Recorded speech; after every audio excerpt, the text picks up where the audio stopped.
जय श्री कृष्णा। आप सभी का इस चैनल पर स्वागत है। भक्तजन हो, आज हम भगवत गीता के पहले अध्याय अर्जुन विषाद योग के बारे में बात करने वाले हैं। भगवत गीता का प्रथम अध्याय अर्जुन विषाद योग की शुरुआत में धृतराष्ट्र ने कहा, हे संजय, धर्मभूमि कुरुक्षेत्र में युद्ध की इच्छा से एकत्र हुए मेरे तथा पांडु के पुत्रों ने क्या किया।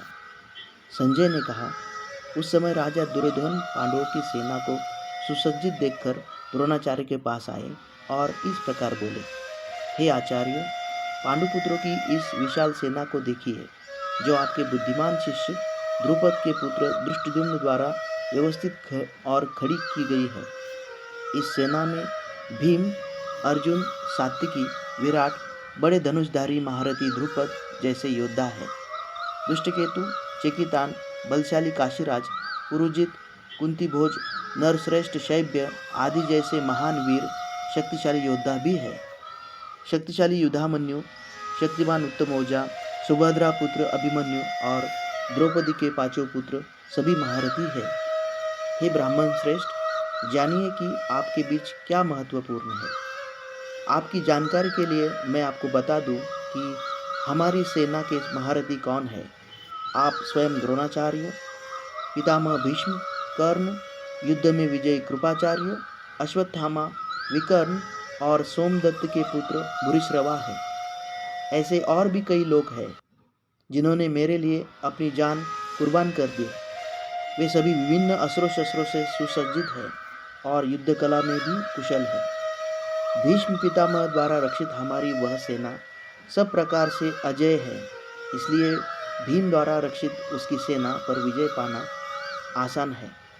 अंततः हम सभी को निसंदेह सभी व्यूहों के प्रवेश द्वार पर अपने अपने स्थान पर रहकर भीष्म पितामह की सभी ओर से रक्षा करनी चाहिए। कौरवों के अग्रज पराक्रमी पितामह भीष्म ने दुर्योधन के हृदय में हर्ष उत्पन्न किया और सिंह के समान तीव्र गर्जना के साथ शंख बजाया। उसके बाद शंख, नगारे, ढोल, मृदंग, सिंह आदि युद्ध वाद्य बजने लगे। उनकी आवाज़ बहुत बड़ी हो गई। इसके बाद भगवान कृष्ण और पांडवों ने सफ़ेद घोड़ों वाले विशाल रथ पर बैठकर दिव्य शंख बजाया।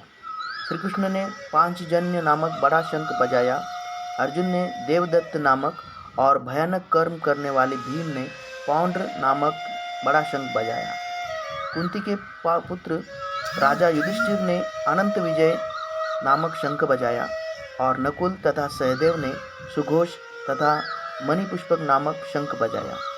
काशीराज, महान धनुषधारी महारथी शिखंडी, दृष्टद्युम्न, राजा विराट, अजिंक्य सात्विकी, राजा द्रुपद, द्रौपदी के पांचों पुत्र, महाबाहु सुभद्रा पुत्र अभिमन्यु, हे राजन, उन सभी ने चारों ओर से अलग अलग शंख बजाए और उस भयानक ध्वनि से आकाश और पृथ्वी गड़गड़ाने लगे और कौरवों अर्थात उनके दलों के लोगों में भय उत्पन्न होने लगा।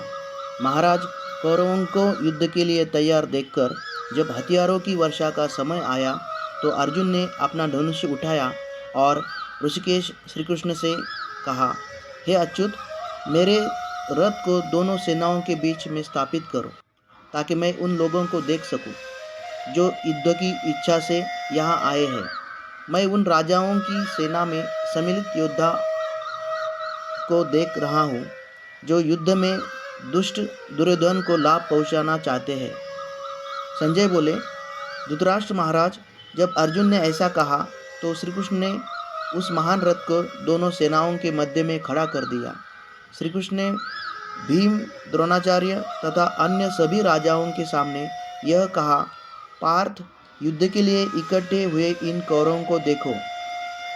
तब पार्थ ने उन दोनों सेनाओं में उपस्थित चाचा, दादा, गुरु, मामा, भाई, पुत्र, पौत्र, मित्र और शुभचिंतकों को देखा। कुंती पुत्र अर्जुन उन सभी भाइयों को वहां देखकर बड़ी करुणा से भरकर दुखी हो गए और इस प्रकार बोले।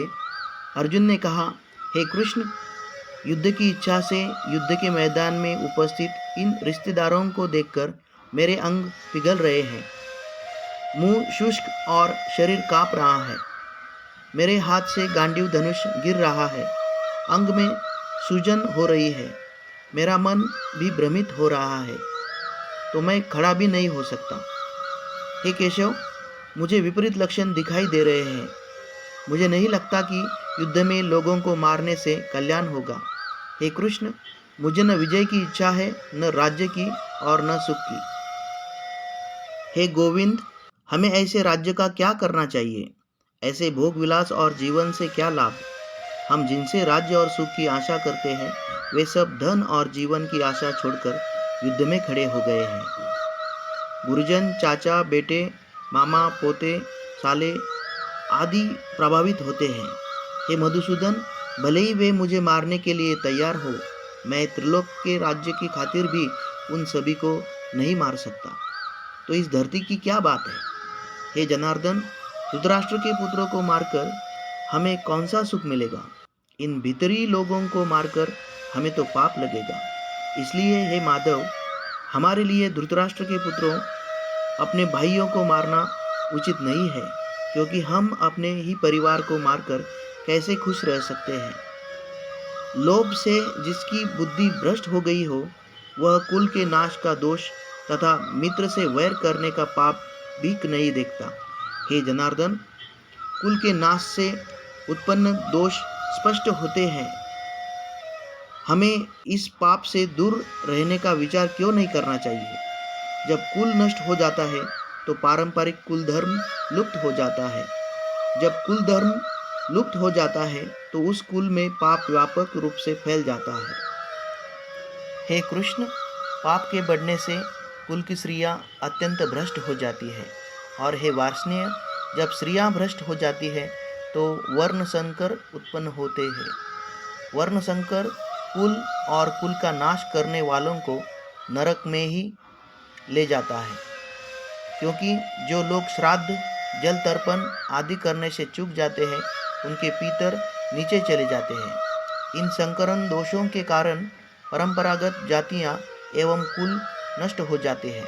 हे जनार्दन, हमने सुना है कि जिन पुरुषों का कुल धर्म नष्ट हो गया है, उन्हें अनिश्चित काल के लिए नरक में जाना पड़ता है। अफसोस, बहुत अफसोस की बात है, हम बुद्धिमान होते हुए भी कितना बड़ा पाप करने में प्रेरित होते हैं और राज्य तथा सुख के लालच में अपने रिश्तेदारों को मारने के लिए तैयार रहते हैं। यदि मैं निहत्था तथा प्रतिरोध न करने वाला भी धृतराष्ट्र के शस्त्रधारी पुत्रों द्वारा युद्ध में मारा भी जाऊं, तो भी यह मेरे लिए अधिक लाभदायक होगा। संजय ने कहा। युद्ध भूमि में शोक से व्याकुल अर्जुन इतना कहकर धनुष्य बाण फेंककर रथ के पिछले भाग में बैठ गए। इस प्रकार उपनिषद, ब्रह्म विद्या तथा योग शास्त्र रूप श्रीमद् भगवद गीता का श्री कृष्ण अर्जुन संवाद में अर्जुन विषाद योग नामक प्रथम अध्याय पूर्ण हुआ। जय श्री कृष्ण।